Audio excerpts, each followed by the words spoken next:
Warahmatullahi wabarakatuh. Alhamdulillahi rabbil alamin wa bihi nasta'inu ala umuri dunya waddin. Wassalatu wassalamu ala asyrafil mursalin wa ala alihi wa sahbihi ajma'in. Amma ba'd. Surah Al-Mudaththir adalah wahyu yang keempat turun setelah surah Al-Muzammil.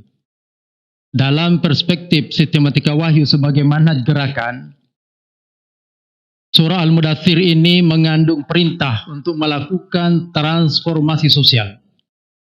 Setelah Nabi SAW ditarbiyah ruhiyahnya melalui surah Al-Alaq, penanaman akidah, kemudian surah Al-Qalam, penanaman akhlak yang mulia, lalu kemudian tarbiyah ruhiyah melalui surah Al-Muzammil, maka orang yang sudah tertarbiyah ruhiyahnya punya kewajiban untuk bagaimana melakukan transformasi sosial, mengajak umat manusia untuk bersama-sama menikmati lezatnya keimanan itu.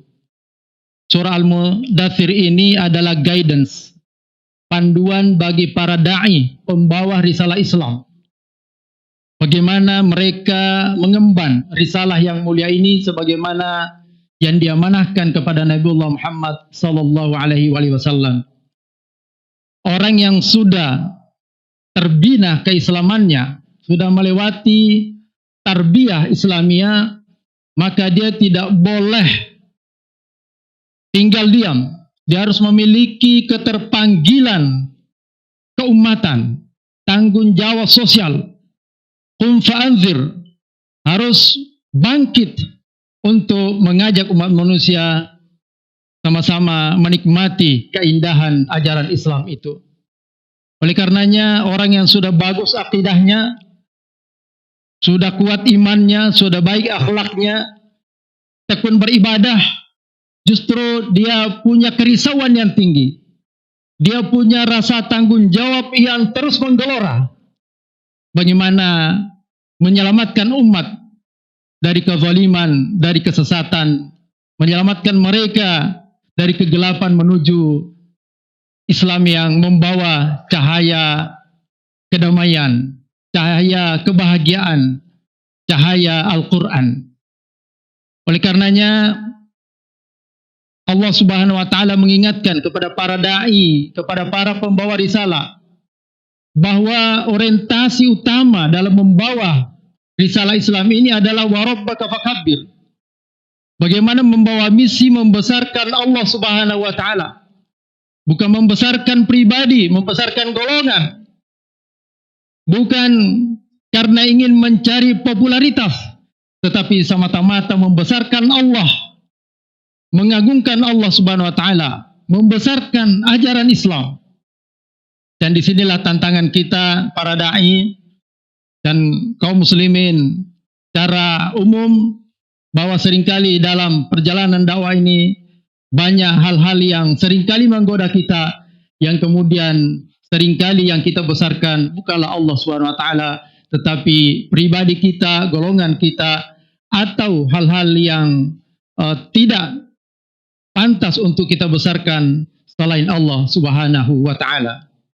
Wa thiyabaka fatahhir, mensucikan diri secara lahiriah dan secara batiniah. Bahwa seorang da'i harus tampil memberi contoh keteladanan, menampilkan keindahan Islam. Salah satunya adalah kebersihan secara lahiriah, dan tentu lebih penting lagi kebersihan jiwa. Karena banyak hal yang mengganggu dalam perjalanan dakwah ini. Jika hati kita tidak diikhlaskan sepenuhnya kepada Allah Subhanahu wa Ta'ala, maka niscaya banyak hal yang bisa jadi menggelincirkan kita, wal a'yadu billah. Warujaza fahjur, terlebih lagi yang berupa dosa,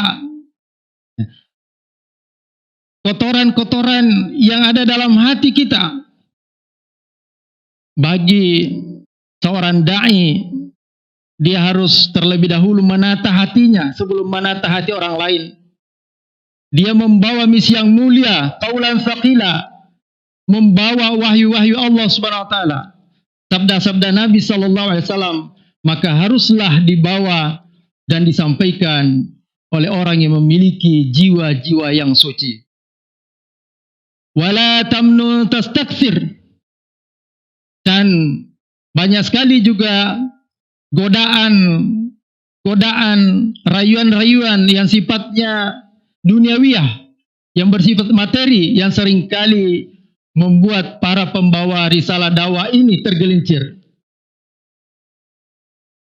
Jabatan, kedudukan, hadiah, dan berbagai macam bentuk fasilitas lainnya seringkali tidak mampu dihadapi oleh para da'i-da'i, dan semoga Allah SWT menyelamatkan kita dari kondisi tersebut.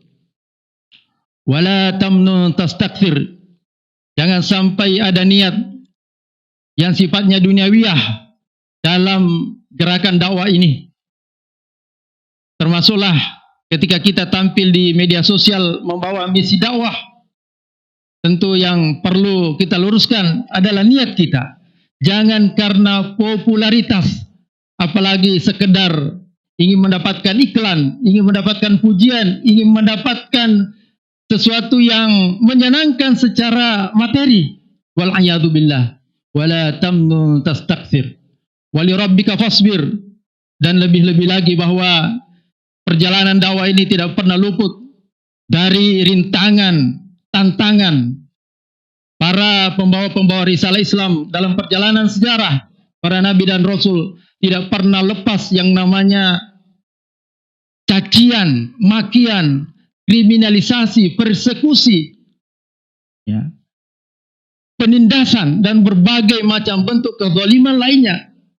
Semuanya itu adalah sebuah konsekuensi logis dari kebenaran yang kita sampaikan. Karena itulah sunatullah. Oleh karenanya kunci terakhir yang dibekalkan oleh Allah SWT bagi para pejuang dakwah ini adalah wali rabbika fasbir. Semoga Allah SWT menjadikan kita dalam golongan orang-orang yang memiliki tanggung jawab dakwah yang tinggi. Karenanya Hidayatullah mendeklarasikan gerakan nawafil Hidayatullah di poin terakhir setelah kita menunaikan ibadah-ibadah nawafil sebagai bekal ruhiyah. Maka kewajiban kita sebagai kader, sebagai anggota, sebagai jamaah adalah melakukan dakwah fardiyah sebagai implementasi dari gelora surah Al-Mudaththir. Semoga Allah SWT memberikan petunjuk di jalan yang lurus. Hadanallahu wa iyyakum jama'in. Assalamualaikum warahmatullahi wabarakatuh.